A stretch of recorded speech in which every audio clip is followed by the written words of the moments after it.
बिस्मिल्लाहिर्रहमानिर्रहीम। अस्सलाम वालेकुम। मैं हूं शकील कुरेजा। आज काजी फाइज़ साहब का बतौर चीफ जस्टिस ऑफ पाकिस्तान आखिरी दिन है और कुछ ही घंटे बाकी हैं। रात को 12 बजे वो साबिक चीफ जस्टिस ऑफ पाकिस्तान बन जाएंगे। आज उनके अलविदाई एजाज़ में एक जो रेफरेंस दिया गया फुल कोर्ट सुप्रीम कोर्ट के अंदर, उसके ऊपर बात करते हैं। बिलखुसूस जो 2-3 अवामिल उससे जुड़े हुए हैं उन पर बात करेंगे। एक ही मौजू के ऊपर बात होगी। उसकी वजह यह है कि एक तारीख़ी दिन है।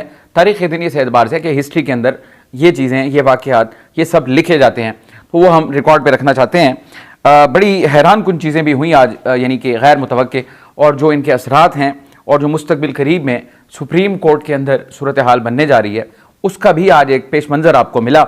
उस पर भी बात करते हैं। सबसे पहले ये आते हैं कि आज के रेफरेंस के हवाले से 2 अहम चीज़ें थी जिन पर नज़र थी। नंबर 1, कौन से मोअज़्ज़िज़ जज साहिबान जो हैं वो आज के इस रेफरेंस में शिरकत नहीं करेंगे। तो 6 ऐसे मोअज़्ज़िज़ जज साहिबान हैं सुप्रीम कोर्ट के जिनकी जानिब से आज उसमें शिरकत नहीं की गई। एक मंसूर अली शाह साहब हैं, यकीनन वो मुल्क से बाहर हैं। मुनीब अख्तर साहब, justice Ayesha Malik, justice Shahid Waheed, justice Athar Minallah और जस्टिस मलिक शहजाद साहब, इन 6 मोअज़्ज़िज़ जज साहिबान ने आज के इस फुल कोर्ट रेफरेंस में शिरकत नहीं की, जबकि बाकी जज साहिबान जो हैं वो वहाँ पर तशरीफ़ फरमा थे। और इसके अलावा जो हाई कोर्ट्स हैं उनके चीफ जस्टिस साहिबान भी वहाँ पे मौजूद थे और वकला की भी एक बड़ी तादाद जो है वहाँ मौजूद थी। एक तो ये चीज़ थी, और दूसरी चीज़ ये थी कि आने वाले चीफ जस्टिस वो क्या तकरीर करते हैं और फिर जाने वाले चीफ जस्टिस जो हैं वो क्या तकरीर करते हैं। ये 2 चीज़ें भी थी, ये भी आपके सामने रखते हैं। लेकिन सबसे पहले मैं आपको गुजारिश कर दूँ इसके ऊपर, आज मंसूर अली शाह साहब का एक और ख़त जो है वो मंजर आम पे आया, और वो ख़त जो है बुनियादी तौर पर उन्होंने वो वजह बताई कि वो क्यों इस इजलास में शिरकत नहीं कर रहे। अब इससे पहले, इस ख़त के आने से पहले ये चीज़ थी, अमूमी तौर पे एक तासुर था कि मंसूर अली शाह साहब चूँकि उम्रे पे हैं तो इसलिए ये नेचुरल है कि वो आज के इजलास में शिरकत नहीं करेंगे। लेकिन वो ख़त लिख कर रजिस्ट्रार जो है सुप्रीम कोर्ट के, उनको वो दे गए थे और अब वो पब्लिक भी हो चुका है। और जो ख़त उन्होंने लिखा वो मेरे नज़दीक कम अज़ कम बड़ा ही हैरान कुन है। उसकी वजह यह है कि मंसूर अली शाह साहब जो हैं इंतहाई शानदार इंसान, इंतहाई शानदार जज, मैं मुतादिद बार कर चुका हूँ, मैं दिल से उनका एहतराम भी करता हूँ। और अक्सरियत जो है जज साहिबान की हो या वकला की हो या सहाफ़ियों की हो, वो उनको एक बेदाग माजी का हामिल यानी जज समझते हैं, और वो चीज़ रिफ्लेक्ट भी हुई उनके फ़ैसलों में। लेकिन कभी कभी कुछ ऐसे वाक़यात होते हैं जब इंसान के सब्र का पैमाना जो है वो लबरेज़ हो जाता है। पिछले 3 दिन के अंदर जो जो एक्टिविटीज़, जो जो मामलात हुए जो उनकी तरफ से आए, उससे वाज़े तौर पर यह नज़र आता है कि उनके सब्र का पैमाना जो है वो लबरेज़ हो चुका, और उसका जो इजहार है आज, सख्त तरीन इजहार, वो आज के इस ख़त में सामने आया है। और उर्फ़ आम में जिसको हम कहते हैं कि किसी को उधेड़ देना, तो मेरा ये ख्याल है इस ख़त को पढ़ के जो चीज़ सबसे पहले मेरे जहन में आई वो थी कि मंसूर अली शाह साहब ने काजी फाइज़ साहब को उधेड़ के रख दिया इस ख़त की शक्ल में।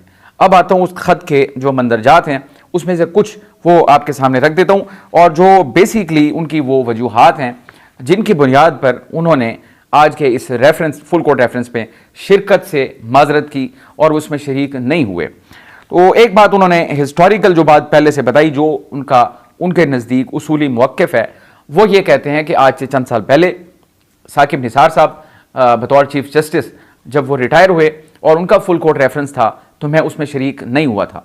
और उसकी वजह ये थी कि उनका जो ओवर स्टेपिंग वाला मामलात थे वो, यानी कि इनके लिए नागवार थे, नापसंद थे। तो नापसंदीदगी का इजहार उन्होंने इस तरह किया कि वो उनके फुल कोर्ट रेफरेंस में शरीक नहीं हुए थे। और अब इसी सबब जैसे साकिब का जो रेफरेंस था मैं उसमें शिरकत नहीं कर सका था, और उसके बाद अब वो इस रेफरेंस में क्यों शरीक नहीं हो रहे, उसकी उन्होंने कोई दर्जन भर वजूहात जो हैं, सख्त तरीन वजूहात वो दी हैं, वो मैं आपके सामने रखता हूँ। एक तो उन्होंने कहा कि चीफ जस्टिस काजी फाइज़ का अलविदाई रेफरेंस अटेंड ना करने की जो वजूहात हैं वो मज़ीद परेशान कुन हैं, यानी जो साकिब निसार की थी ये उससे ज़्यादा परेशान कुन है। और इसका मतलब अगर उर्फ़ आम में देखा जाए तो वो ये है कि मंसूर अली शाह साहब की नज़र में साकिब निसार से जो बुरा रोल रहा बतौर चीफ जस्टिस वो काजी फाइज़ साहब का था, यानी कि ये मंसूर अली शाह साहब जो है काजी साहब को उनसे भी नीचे रेट कर रहे हैं, साकिब निसार से भी नीचे। आगे वो कहते हैं कि काजी साहब के रेफरेंस में न जाने के फैसले पर खुद को मजबूर पाता हूं, यानी ये उनके ज़मीर की आवाज़ है, उनका ज़मीर उनको इस चीज़ पर इजाज़त नहीं दे रहा कि वो इनका जो फुल कोर्ट है उसमें शामिल हों। एंड पे उन्होंने इसकी वजह को मजीद एलेबोरेट भी किया है, वो मैं आपके सामने रखूंगा। वो ये कहते हैं कि चीफ जस्टिस काजी फायद शुतुरमुर्ग की तरह रेत में सर रखे, अदलिया पर जो बैरूनी असरात और दबाव से लाताल्लुक रहे, यानी अदलिया के ऊपर हमले होते रहे और उन्होंने लाताल्लुकी का इजहार किया जबकि वो चीफ जस्टिस ऑफ पाकिस्तान थे, और उन्होंने अदलिया में मदाखलत के दरवाजे खोल दिए, यानी कि ये नेक्स्ट है, उससे ज्यादा सख्त बात है। एक होता है आप किसी को रोक नहीं रहे, एक होता है कि आपने खोल दिए कि जो दिल करता है करें। आगे वो कहते हैं कि अदलिया का चेक एंड बैलेंस नहीं रखा और अदलिया का दिफा करने की हिम्मत नहीं दिखाई, यानी कि बुजदिली का एलिमेंट है कि बुजदिल भी साबित हुए कि अदलिया का जो दिफा बनता था वो भी उन्होंने करने की हिम्मत नहीं दिखाई, और इसके अलावा अदलिया को कमजोर करने वालों को ग्राउंड फराहम किया। और आगे कहते हैं कि चीफ जस्टिस काजी फायद अदालती रवादारी और हम आंगी के लिए लाजमी एहतराम कायम करने में नाकाम रहे।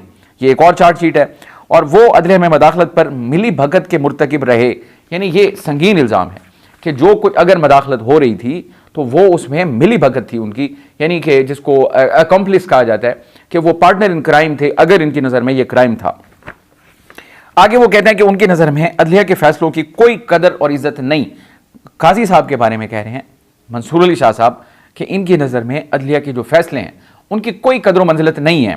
आगे वो लिखते हैं कि चीफ जस्टिस ने, ये ज़रा गौर कीजिएगा अल्फाज के ऊपर, कि चीफ जस्टिस ने शर्मनाक अंदाज में कहा कि फैसलों पर अमल दरामद न किया जाए। अब मुझे जो समझ आई है इनके इस जुमले से कि फैसलों पर अमल दरामद न किया जाए, ये जो मखसूस नशिस्तों का फैसला था उसके ऊपर आज से 2 दिन 3 दिन कबल काजी साहब का और मंदुखेल साहब का जो फैसला आया तफसीली, और उसमें जो इजाफी नोट था काजी साहब का, उसके अंदर उन्होंने लिखा कि जब तक इस यानी केस का हतमी फैसला ना हो जाए तो इस पर अमल दरामद कोई बाइंडिंग नहीं है, यानी कि अमल दरामद ना भी करें तो कुछ नहीं होगा, और अगर नहीं करते तो तौहीन अदालत की कार्रवाई भी नहीं होगी जब तक इस पर हतमी फैसला नहीं होता। तो उनकी इस बात को गालिबन मंसूर अली शाह साहब कह रहे हैं कि शर्मनाक अंदाज में कहा गया काजी साहब की जानिब से कि फैसलों पर अमल दरामद न किया जाए। इसके अलावा उन्होंने मजीद कहा कि काजी फायद ने अपने साथी जजेस में तफरीक पैदा की, यानी कि अंदर डिवाइड तो ऑलरेडी मौजूद थी, ये उनके ऊपर इल्ज़ाम लगा रहे हैं कि उसको बढ़ाया, मजीद पैदा की। और आगे कहते हैं कि जजेस में तफरीक के असरात तादेर अदलिया पर रहेंगे। इस पर तो मैं आता हूँ इसी खत के तनाजुर में ही। और आगे वो कहते हैं कि फुल कोर्ट रेफरेंस में शिरकत और ऐसे दौर का जश्न मनाना पैगाम देगा कि चीफ जस्टिस अपने इदारे को नीचा कर सकता है, और इदारे को नीचा करने के बावजूद समझा जाएगा कि ऐसा चीफ जस्टिस अदलिया के लिए मुअज़्ज़िज़ खिदमतगार रहा है, और मैं ऐसे चीफ जस्टिस के रेफरेंस में शिरकत नहीं कर सकता। ये उनकी जो शख्सियत है उसके साथ इसकी जो मुताबिकत है वो बड़ी दूर दूर तक मुझे नज़र नहीं आती। शदीद गुस्सा है इसके अंदर और इल्ज़ामात बड़े संगीन हैं। एक तो ये इनका इजहार उन्होंने अपनी तरफ से कर दिया, वजूहात भी दे दी, और वो नाला भी हैं बावजूद इसके कि वो उम्रे पे थे और ऑब्वियस था, लेकिन उन्होंने ज़रूरी समझा कि इन चीज़ों को रिकॉर्ड पे रखा जाए और रिकॉर्ड का हिस्सा इसको बनाया जाए, और वो रिकॉर्ड का हिस्सा बन चुकी।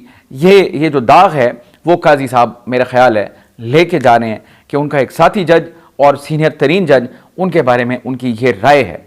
और इसके अंदर आज मैंने जो गुजारिश की 6 मुअज़्ज़िज़ जज साहिबान की अदम शिरकत, सुप्रीम कोर्ट के अंदर तकसीम जो है वो तवील अरसे से चल रही है और वो आज गहरी हो गई। उसकी वजह ये बनी कि अब नए चीफ जस्टिस साहब जो आए हैं ऑब्वियसली उनके लिए भी ये चैलेंज दरपेश है। अब मंसूर अली शाह साहब और याह्या अफरीदी साहब, याह्या अफरीदी जो सीनियरिटी प्रिंसिपल है उसमें तो नीचे थे, मुनीब अख्तर साहब से भी नीचे थे, अब वो ऊपर आ गए, और जो ऊपर वाले 2 सीनियर हैं वो आज शरीक ही नहीं हुए, बावजूद कि वो काजी साहब वाली मामलात हैं, लेकिन आगे उनको चैलेंज दरपेश है। कमेटी में वो बैठना नहीं चाहते। मुनीब अख्तर साहब को काजी साहब निकाल के गए और मंसूर अली शाह साहब ने कमेटी में बैठने से इनकार किया हुआ है। अब याह्या अफरीदी साहब आगे क्या करेंगे कि जो 2 जज साहिबान नाराज हैं, और आपको इससे एक और चीज़ मालूम हो गई कि जो तकसीम थी वो आपको आज भी नजर आई, वो आपको मुस्तकबिल करीब में भी नजर आएगी। यानी 6 मुअज़्ज़िज़ जज साहिबान ने तो कम अज़ कम एलानिया आज अदम शिरकत के बाइस ये बता दिया कि वो कहाँ पर खड़े हैं और वो क्या, यानी कि उनकी इस वक्त थॉट प्रोसेस क्या है। तो ये एक बड़ा चैलेंज होगा आने वाले चीफ जस्टिस। जो जाने वाले थे उनका तो जो होना था वो हो गया, और तारीख उनको कैसे याद रखेगी ये तो आने वाले टाइम में हमें पता चलता रहेगा। वक्तन फ़वक्तन एक ही वक्त में एक शख्स जो होता है, मैंने कल भी गुजारिश की, जो इस तरह के मनसब पे बैठा होता है वो एक साइड का हीरो होता है तो दूसरी साइड का विलन होता है। आज तहरीक इंसाफ के नज़दीक काजी साहब जो हैं वो विलन है, क्योंकि उनको उनसे जिक पहुंची, उनको तकलीफ पहुंची, फैसले उनके खिलाफ आए, बिलखुसूस जो इंट्रा पार्टी इंतखाबात का बल्ले के निशान वाला फैसला था, बिलखुसूस मैं बात कर रहा हूं, और भी बहुत सारे मामलात ऐसे हैं। और जो इस वक्त इत्तेहाद है हुकूमती, वो इस पे बड़े खुश हैं कि वो आइन की रखवाली करने वाले थे, और आइन की जो गोल्डन जुबली थी उन्होंने उसमें शिरकत भी की, वो वहाँ भी गए, उन्होंने आइन की किताब उठाई, कहा जी मैं इसके मुताबिक चलता हूँ। और फिर हुकूमत क्रेडिट दे रही है, बिलावल भुट्टो ने कहा कि अगर काजी फाइज ना होते तो 26वीं तरमीम ना होती, और भी बहुत सारी उन्होंने कसीदे उनके पढ़े, बावजूद इसके कि वो चाहते थे कि इनका रोल बाकी रहे। लेकिन मैं ज़ाती तौर पर देख रहा हूँ कि काजी साहब का रोल आपको आने वाले टाइम में कहीं ना कहीं किसी न किसी शक्ल में नज़र ज़रूर आएगा। मेरा ख्याल है कि उनके रोल को बरकरार रखने की पूरी कोशिश हुकूमत पहले भी कर चुकी, आगे भी करेगी, और वो दस्तबरदार इससे नहीं होगी। बहरहाल, तो एक साइड का हीरो और एक साइड का विलन। इसी तरह आप शाकिब निसार के टाइम पे चले जाएं, उस वक्त वो तहरीक इंसाफ के हीरो थे और नून लीग और दीगर जमातों के वो विलन थे। तो ये हमारा माजी भी हमें यही बताता है। अब जो नए चीफ जस्टिस साहब हैं उनके लिए चैलेंजेस जो हैं वो बड़े सख्त हैं। एक तो उनको अपने ब्रदर जजेस का चैलेंज सामना होगा कि ऑब्वियसली वो जो सुपरसीड हुए हैं तो वो उनके साथ क्या किस अंदाज से आगे चलेंगे। फिर जजेस कमेटी वाला जो मामला है, अगर किसी और तरीके से चलाते हैं तो ये फेस तो वो करेंगे, और ये जो तकसीम है 6 जजेस वाली जो आज सामने आ गई वो भी हमारे सामने आएगी और ये रहेगी। अब आते हैं इसके ऊपर काजी साहब ने आज जवाब भी दिया। मैं पहले उनकी तकरीर की बात कर दूं। डायरेक्टली जवाब नहीं दिया, जो उन्होंने तकरीर की उसमें कोई केसेस की बात नहीं की, कोई पॉलिटिकल बात नहीं की, अमूमी तकरीर की, और उन्होंने अपनी फैमिली का पूरा बैकग्राउंड बताया, उनके दादा, फिर उनके वालिद, फिर उनका अपना करियर, उनके बेटे यानी उनके बच्चे, ये सारी चीज़ें उन्होंने बताई। केसेस के ऊपर कोई बात नहीं की। सेंस ऑफ ह्यूमर भी था उसमें। एक चीज़ उन्होंने, जो लोग वहाँ पे शरीक थे आज के इस फुल कोर्ट रेफरेंस में, उन सब का शुक्रिया अदा किया, और साथ ही उन्होंने कहा जो यहाँ मौजूद नहीं है मैं उनका भी शुक्रिया अदा करता हूँ। तो इनकी जानिब से डेफिनेटली जो ख़त है वो तो पहुँच चुका होगा, चीफ जस्टिस ऑफ पाकिस्तान है, और जो ख़त था वो रजिस्ट्रार को आया था, रजिस्ट्रार सुप्रीम कोर्ट को, तो उन्होंने उन तक वो पैगाम पहुंचा दिया होगा। उन्होंने उस पर कोई लबकुशाई नहीं की, और जो अदम शिरकत थी उस पर कोई लबकुशाई नहीं की। उन्होंने कहा जी नहीं है, उनका भी शुक्रिया अदा करता हूँ, बाकी जो तारीख है वो उनको देखेगी। तो ये तो था उनका मुख्तसर तरीन जवाब। और इसके अलावा जनाब आने वाले चीफ जस्टिस साहब जो हैं उन्होंने भी आज तकरीर की, और मैं मतलब हैरान, यानी कि ज़िंदगी ऐसी ही है, मेरा ख्याल है कि एक ही बंदा है और एक है मंसूर अली शाह साहब जो कि सीनियर मोस्ट जज ऑब्वियसली सुप्रीम कोर्ट के हैं, जो एक हकीकत है जिसको कोई नहीं बदल सकता, और एक हैं अब आने वाले चीफ जस्टिस साहब। इन दो लोगों का जो मौक़िफ़ था वो बिल्कुल मुतज़ाद है। मंसूर अली शाह साहब चार्जशीट कर रहे हैं आउटगोइंग चीफ जस्टिस को, और संगीन इल्ज़ामात हैं, मैंने कहा दर्जन भर उन्होंने सख्त तरीन इल्ज़ाम लगाए हैं। मेरा ख्याल है मुझे याद नहीं पड़ता इससे पहले मैंने कोई इस तरह की चार्जशीट किसी जज के बारे में, चीफ जस्टिस के बारे में सुनी है या पढ़ी है। बाद में तो कहा जाता है, लेकिन अब वो ऑब्वियसली उनका डे तो है, आज रिकॉर्ड पे ये चीज़ आ गई। अब याह्या अफरीदी साहब जो आए, उन्होंने एक तो इनके काजी साहब के बारे में बात की, और हुकूमत के लिए भी उन्होंने पैगाम दिया। मैं आपको पहले हुकूमत के हवाले से जो उनका पैगाम है वो वाज़ेह कर दूँ। उन्होंने ये कहा, अफरीदी साहब ने, जो आने वाले चीफ जस्टिस हैं, उन्होंने कहा कि इख्तियारात की तकसीम के उसूलों पर अमल होगा, यानी जो ट्राइकोटमी ऑफ पावर जिसको कहा जाता है, अदलिया, मुकन्नना और एग्जेक्टिव, यानी हुकूमत है, पार्लिमान है, और सुप्रीम कोर्ट ऑफ पाकिस्तान यानी कि अदलिया में तो सारे आ जाते हैं ऑब्वियसली। उन्होंने कहा कि इसके तकसीम के उसूलों पर अमल होगा, कोई ओवरलैपिंग नहीं होगी। ये तो उन्होंने वाज़ेह अल्फाज में ऐलान किया कि यानी कोई इन्फ्लुएंस करने की अगर कोई कोशिश होगी, यही सबसे बड़ा चैलेंज होता है। और यही चार्जशीट जो है वो मंसूर अली शाह साहब की काजी फाइज साहब के ऊपर है कि आप अपने इदारे का दिफा नहीं कर सके, आपने ग्राउंड छोड़ दिया, बल्कि उनको उनके यानी कि आपने मुआवनत के मुर्तकिब हुए कि जब आपके इदारे को मलाइन किया गया या उसमें मुदाखलत की गई, सारा कुछ, यानी कि उनको कहा कि आप में इतनी हिम्मत ही नहीं थी कि आप अपने इदारे का दिफा करते। लेकिन अब आने वाले चीफ जस्टिस जो है वो हुकूमत को ये पैगाम दे रहे हैं, गो कि वो बड़ी चाहत के साथ लाए हैं, रीजनिंग उनकी अपनी है कि वो एक न्यूट्रल हैं, तकसीम से बालातर हैं, तो उनकी ये वजह है। लेकिन इन्होंने वाज़ेह पैगाम दे दिया कि जो ट्राइकोटमी ऑफ पावर यानी इख्तियारात की तकसीम के उसूल हैं उन पर हर सूरत अमल होगा। तो हुकूमत की जो तवक्कुआत हैं मुझे लगता है उनको सेटबैक होगा, बहरहाल आने वाला टाइम बताएगा। अलबत्ता काजी साहब के बारे में उन्होंने कहा कि इनके जाने पर मैं रंजीदा हूँ, और इनको अलविदा कहने पर बहुत मुख्तलिफ एहसासात हैं, और इनसे हमें बहुत कुछ सीखने का मौका मिला, और हम इनकी कमी को महसूस करेंगे। आज उनके एजाज़ में ज़ोराना सरकारी खर्च पर नहीं बल्कि ज़ाती खर्च पर दिया गया। इसके ऊपर बड़ी कंट्रोवर्सी शुरू हुई। काजी साहब ने इब्तदाई दिनों में कह दिया था कि मैं सरकारी खर्च पर ये रेफरेंस नहीं लूँगा, उन्होंने मजबूर किया। ये आज आने वाले चीफ जस्टिस ने बताया कि काजी साहब ने मुझे मजबूर किया कि अगर रेफरेंस देना है तो वो ज़ाती खर्च पर दें, सरकारी खर्च पर ना दें। और तो चीफ जस्टिस साहब ने एतराफ़ किया कि ये जो है ज़ोराना वो हम ज़ाती खर्च पे दे रहे हैं। मैंने जो बाकी ब्रदर जजेज़ हैं उनसे गुजारिश की कि इसमें सारे अपना कंट्रीब्यूट करें और ये ज़ाती खर्च पे हो रहा है, सरकारी खर्च पे नहीं हो रहा। इसी शर्त के ऊपर काजी साहब राज़ी हुए कि ठीक है मैं इसमें शिरकत करूँगा।